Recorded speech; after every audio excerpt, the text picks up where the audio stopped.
ఒంగోలు నగర మున్సిపల్ కమిషనర్గా డాక్టర్ కోడూరు వెంకటేశ్వరరావు బాధ్యతలు చేపట్టారు. ఈ నేపథ్యంలో తన ఛాంబర్లో వివిధ శాఖలకు సంబంధించిన అధికారులు, కార్పొరేటర్లు శుభాకాంక్షలు తెలియజేశారు.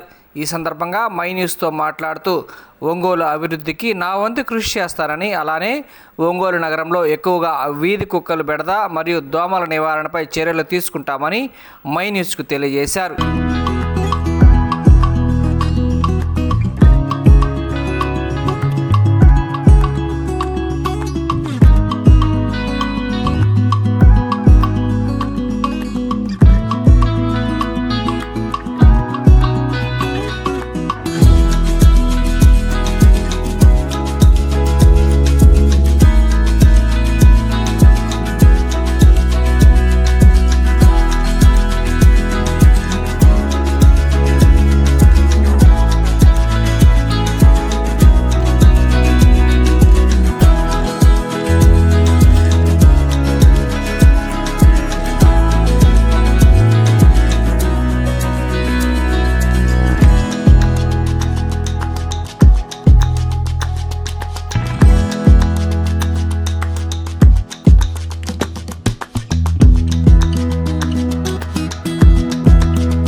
అందరికీ నమస్కారం.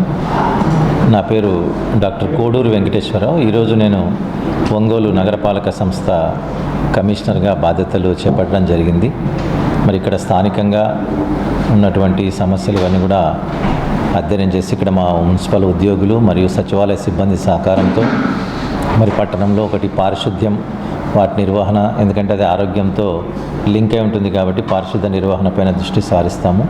అట్లాగే మరి ఇక్కడ ఉన్నటువంటి మంచినీటి సరఫరాకు సంబంధించినటువంటి ప్రజలకు అత్యవసరమైనటువంటి మంచినీటి విషయంలో కూడా శుద్ధమైన జలాలను తగిన మేరకు అందించే విధంగా చర్యలు చేపడతాం.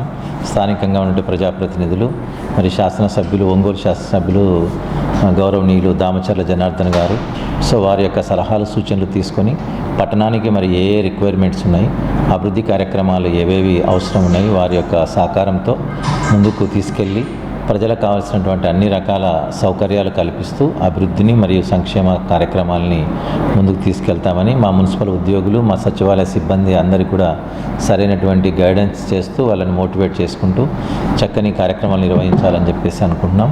సో స్థానికంగా ఉన్నటువంటి ఇతర ప్రజాప్రతినిధుల యొక్క సహకారంతో మరి నగరపాలక సంస్థ అభివృద్ధికి నా వంతు నేను కృషి చేస్తానని తెలియజేస్తున్నాను.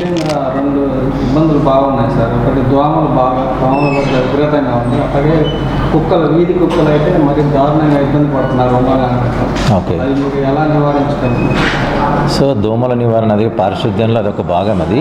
సో దానికి సంబంధించి మేము మరి ఎక్కడైతే ఈ డీషెల్టేషన్ పూర్తిగా చేయటము, దాని తర్వాత ఈ స్ప్రేయింగ్ యాక్టివిటీని ఇంప్రూవ్ చేస్తాము, ఫాగింగ్ యాక్టివిటీ ఇంప్రూవ్ చేయడము, ఎక్కడైనా మరి నీరు నిల్వ ఉన్న ప్రాంతాల్లో ఆయిల్ బాల్స్ వేయించటము. సో ఈ విధంగా దోమల యొక్క పుట్టుక ఏదైతే ఉందో దాన్ని డెవలప్ కాకుండా అంకుర దశలోనే దాన్ని మనం తుంచగలిగినప్పుడు దోమల నివారణ సాధ్యమవుతుంది. కాబట్టి దీనిపైన ఖచ్చితంగా ఎక్కడెక్కడ ఇలాంటి ఇబ్బందులు ఉన్నాయో చూసి ఈ యాక్టివిటీస్ అన్నీ కూడా ఇంప్రూవ్ చేస్తాము.